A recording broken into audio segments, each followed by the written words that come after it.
BJP MLA Etela Rajender మాట్లాడుతున్నారు. Live లో చూద్దాం. కొట్లాడిన పార్టీ, ఎదురొడ్డి నిలిచిన పార్టీ భారతీయ జనతా పార్టీ మాత్రమే.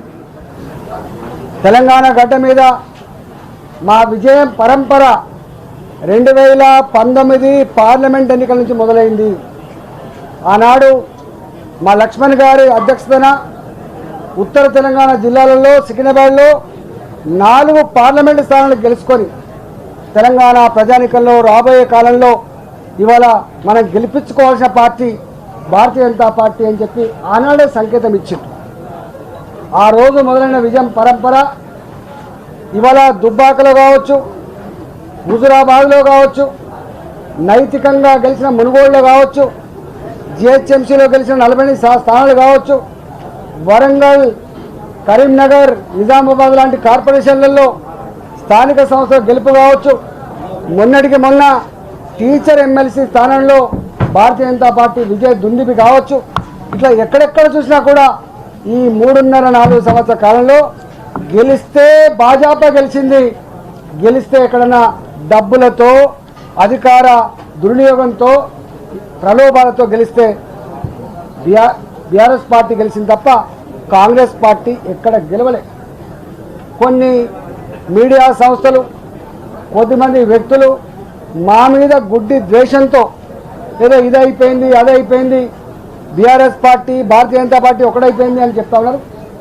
భాజపా ఇప్పటికే మా దేశ ప్రధానమంత్రి గారు హైదరాబాద్ నేషనల్ ఎగ్జిక్యూటివ్ సమావేశం సందర్భంగా నడ్డా గారికి ఒక ఆదేశం ఇచ్చిండు.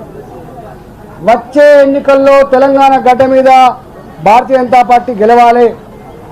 నడ్డా గారు మీకు తోడుగా అమిత్ షా గారు ఉంటారు.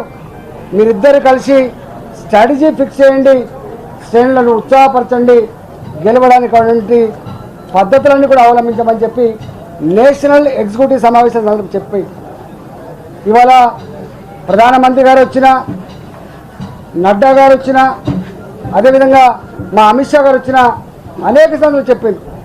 ఎట్టి పరిస్థితులలో కూడా కేసీఆర్ కుటుంబ పాలనను వదిలిపెట్టే ప్రసక్తి లేదు, కేసీఆర్ దోపిడీని వదిలిపెట్టే ప్రసక్తి లేదు. ఇవాళ తప్పించుకునే ప్రయత్నం చేస్తున్నచ్చు కాక చట్టాల నుంచి అది తప్పించుకోలేనటువంటి భావన ఇప్పటికే వ్యక్తం చేసిపోయింది.